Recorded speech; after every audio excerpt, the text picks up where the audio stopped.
আমি গেছিলাম, যখন আমি সমস্যাটা সমাধান করেছিলাম, সমস্যাটা আমি সমাধান করেছিলাম। হ্যাঁ, আপনাদের সমস্যাটা আমি গেছিলাম ওখানে, আমি সমস্যা সমাধান করে দিয়েছিলাম।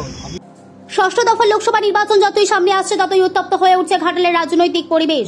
রাজনৈতিক দলের নেতা নেত্রীরা একে অপরকে তীব্র আক্রমণ শোনাচ্ছে। তবে এবার একটু অন্যরকম বাগবিতণ্ডা দেখা গেল ঘাটালের বিজেপি বিধায়কের সাথে তীব্র বাগবিতণ্ডায় জড়িয়ে পড়লেন ঘাটাল থানার আইসি। প্রসঙ্গত, শুভেন্দু অধিকারীর জনসভা রয়েছে 21শে মে, আর সেই জনসভার প্রস্তুতি চলছিল। শনিবার বিকেলে সেই জনসভার মাঠে তৃণমূল পতাকা লাগাতে যায়। বিজেপি কর্মীরা বাধা দেন। খবর পেয়ে ঘটনাস্থলে উপস্থিত হন ঘাটালের বিধায়ক শীতল কপার। তারপরে তৃণমূল কংগ্রেসের কর্মীরা পালিয়ে যায়। এরপরই ঘটনায় উপস্থিত হয় খড়ারপাড়ির ইনচার্জ। পৌঁছানোর পর বিধায়কের সাথে বচসা শুরু হয়। উত্তেজিত হয়ে পড়ে আইসি এবং উত্তেজিত হয়ে বিজেপি কর্মীর সামনে তেড়ে আসে আইসি। দেখুন তার বিস্তারিত।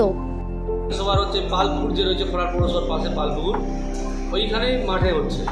অপোজিটে কি বলবো, ওটা পিচ রাস্তার অপোজিটে তৃণমূল অনেক ফ্ল্যাগ লাগিয়েছে। আমাদের কোনো আপত্তি ছিল না বা নেই, এখনও নেই। তো আমরা যে দেখলাম যেখানটা আমাদের স্টেজ হচ্ছে তার কোথায় 50 ফুট দূরে সেই মাঠটায় তৃণমূলের ঝান্ডা গাড়ছে। তো আমি বলার পর থেকে তৃণমূলে তারা সরে যায়। ওদেরকে বললাম যেখানে আমাদের জনসভা হবে তোমরা কি কোন সাহায্যে ফ্ল্যাগ লাগাচ্ছ, পুরো সরে যায়। আমি ওসিকে জানালাম যে আমরা বলতে ওরা সরে গেছে, এরকম সমস্যা হচ্ছে, আপনি দেখুন যাতে আর না হয়। তারপরে দেখি খড়ারের যিনি দায়িত্বে আছেন, যে অফিসার, উনি এসছেন। আসার পরে আমরা দেখেছি উনি ওদের সব কথা বলছেন। বলার পর আমি নিজেও যে কথা বললাম, যেহেতু আমি বিধায়ক, আমি একজন প্রশাসনের লোক, সামনে একজন অফিসার রয়েছে থানার খড়ারপাড়ি, আমি ওনাকে বললাম স্যার এটা হচ্ছে তো একটু দেখুন। আমি ফট করে বলছে তোমাদের যে বালিডাঙ্গায় এসব হয়েছে।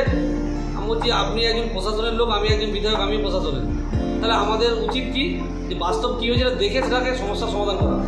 আপনাদের ওসি বা আপনি যখন কোনো সমস্যায় বলেন যে বিজেপির লোক এসব করছে দেখুন, আমরা যে সমাধান করার জন্য চেষ্টা করিনি, আমি ব্যক্তিগতভাবে করেছি।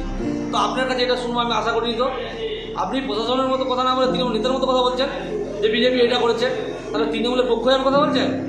এইসব করে দেখি এমন একটা চড়াও হয়েছে, এমন ধরনের ভাষা বলছে, আমার মনে হয় না যে উনি একজন থানার ইনচার্জ হিসাবে আছেন, একটা পার্টির ইনচার্জ হিসাবে আছেন।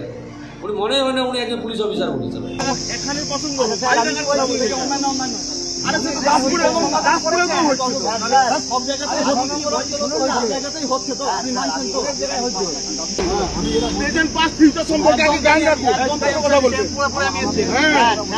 মানে বিজ্ঞান হয়ে গেছে নাকি? আপনার ভুল হতে পারে, আপনার ভুল হতে পারে,